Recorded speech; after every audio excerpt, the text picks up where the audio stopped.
This luxury field suite at the New Orleans Superdome is one of many new revenue streams for the stadium since its opening in the 1970s. Originally, it was all about being in the stadium and watching the game. Over the years, it's become more and more about fan amenities. Those amenities are changing the way we move through stadiums and pay for live events. In 1991, it cost around $145 for a family of 4 to go to an NFL game. Today, it's more than $600. Wow, that is quite the increase. That's obviously like 4 to 5x the price, depending on the exact figures, but certainly other things have not increased that much in the same time period. The latest Superdome renovation tripled the amount of space for club lounges, carving out more real estate to turn a profit. A redesign of the concession stands around the stadium led to a 23% rise in revenue. In the NFL, the stadiums are actually getting smaller. You're now looking for a return on investment versus how many people can you fit in the stadium. Now, most stadiums don't make it past 50 years old. They're either demolished, like the Texas Stadium, or abandoned, like the Houston Astrodome. So for the Superdome, the latest $560 million renovation was a matter of survival. It's on the stage of world events such as the Super Bowl. From its inception, the Superdome was designed with more than just football in mind. The more events you host, the less money you're leaving on the table. The entire seating bowl is built on this hydraulic platform, and it raises up and down, so that it allows monster trucks, it allows all the 18-wheelers that come in to build the Taylor Swift stage, it allows for the WrestleMania stage to be built out. Two goals of stadium design today are creating plenty of places for people to spend money and efficient pathways to prevent bottlenecking. This starts before you even enter the stadium. When you're thinking about moving 70,000 people in and out of a building like this, you want to avoid a situation where you end up with a primary gate that everybody is actually trying to come in and out of because of the way that the system is set up. And that actually is what was happening with the Superdome because of the way that the city has kind of grown around it over the years. They built new, bigger entrances for general admission ticket holders and made some of the original gates smaller to make space for new club lounges. This most recent project actually relocated some of the old locker room facilities. There's a lobby here that you now can come directly into the new end zone club and field suite. Those premium entrances That does sound pretty fancy. I assume people are paying quite a bit for these luxury amenities here. It's also interesting to hear more. This seems to be really focused in on these suites and seating and how people are able to get into stadiums.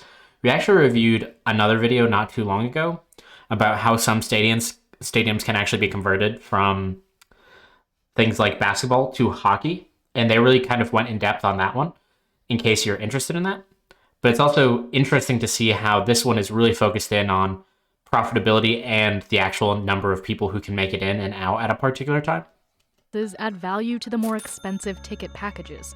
They also benefit wider crowd control by spreading out the entry paths for different fans. Inside, stadiums used to be designed around packing in as many seats as safely as possible. Now, it's more about fewer seats that are meant to be more comfortable.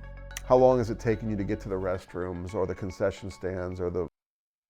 That's an interesting point that they're covering right now, which is it's not just about people, it's about luxury for those. I'm sure even in that previous example, they have a new entryway just for these end zone suites that they refer to.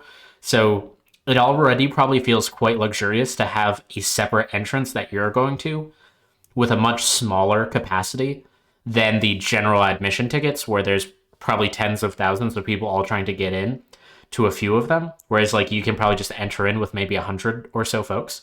So I can definitely see how this would add up for them, and that this could add in a lot of high-end clientele who are willing to pay way more than the average individual in one of these other seats.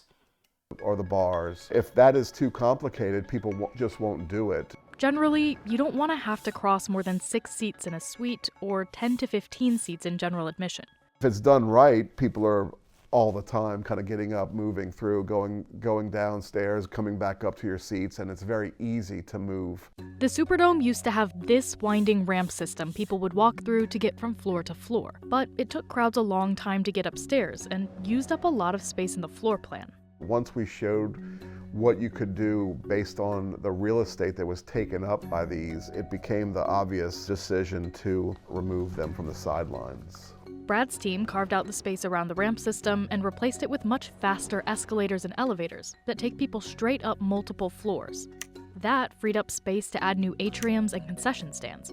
But first they had to convince the stadium to try something new: grab-and-go markets. The food and beverage vendors are wanting to stick to the typical concession stands, the belly up, and the queuing that occurs because it's worked over the years. These so-called belly-up concession stands usually have an S-shaped queue leading to a service counter where you place your order and wait for your food and drink. But the grab-and-go markets changed the flow entirely. Guests grab their own items and wait in one of many single-lane queues that lead to islands with servers on both sides, saving both time and kitchen space. That's allowed for another tier of concessions to take the place of the traditional stands. So they might have very specialized food offerings that someone might want to stand in line a little bit longer for versus... This is interesting just because this is one of those things that you, again, probably don't think about that much. I know I certainly don't think about the layout of a stadium basically at all. And so it's interesting to see how much thought and energy go into some of these things that we take for granted. Like, we've pretty much almost exclusively talked about the flow of human beings through the stadium and how that has optimized the variety of features for it.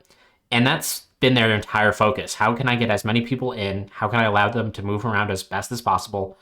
And then allow them to experience other things in the stadium other than the show that they have actually signed up to watch. So it's really interesting to see just how much goes into this. And I'm sure while this one individual is presenting this information, there's probably dozens or hundreds of people who went into defining and designing this work so it could come out as well as it has here.